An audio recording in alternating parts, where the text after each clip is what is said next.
Երեք վարկած կարող ենք առաջքաշել ձեր ասած հարցի պատասխանելու համար։ Առաջին, իշխանությունը այնպիսի ծանր վիճակում է, որ Նիկոլ Փաշինյանը կորցրել է ինքնատիրապետումը։ Երկրորդ, Նիկոլ Փաշինյանի մոտ առողջական խնդիրները այնքան են սրվել, որ այլևս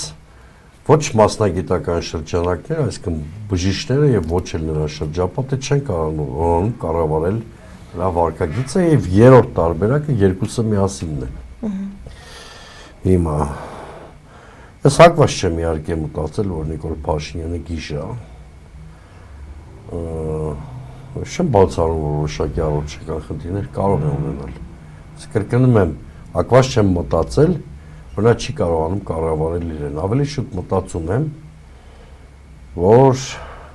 նա ափերից դուրս է գալիս խիստ որոշակի պատճառներով։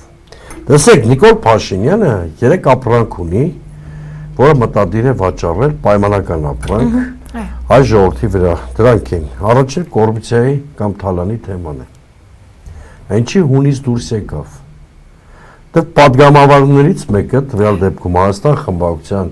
Արգարժան պատգամավոր Անա Գրիգորյանը, բավականին փաստարկված, ընդ որում սա երկրորդ դեպքն էր, անիվի վերաբերյալ, որը գործող իշխանության կոռուպցիոն որջերից մեկն է, բավականին փաստարկված հարցեր էր տալիս Նիկոլ Փաշինյանին, ինչի միջոցով ապացուցում էր, որ Նիկոլ Փաշինյանն ու կոռուպցիան դարձել են հոմանիշներ։ Պատկերացրեք մի ապրանք, որը Փաշինյանը պատրաստվում էր վաճառել ժողովրդի վրա, բումերանգի պես շպրտվում է նրա երեսին։ Այդ թե ինչու հունից դուրս եկավ Փաշինյանը։ Երկրորդ ապրանքը, որը Փաշինյանը մտադիր է վաճառել հայ ժողովրդին, դա խաղաղությունն է։ Այ եթե ընդդիմությունը խորհրդարանական կամ արտախորհրդարանական փաստարկված ձևով եւ արկա փաստերով հիմնավորի, ինչպես Անա Գրիգորյանը կոռուպցիայի հարցում հիմնավորեց,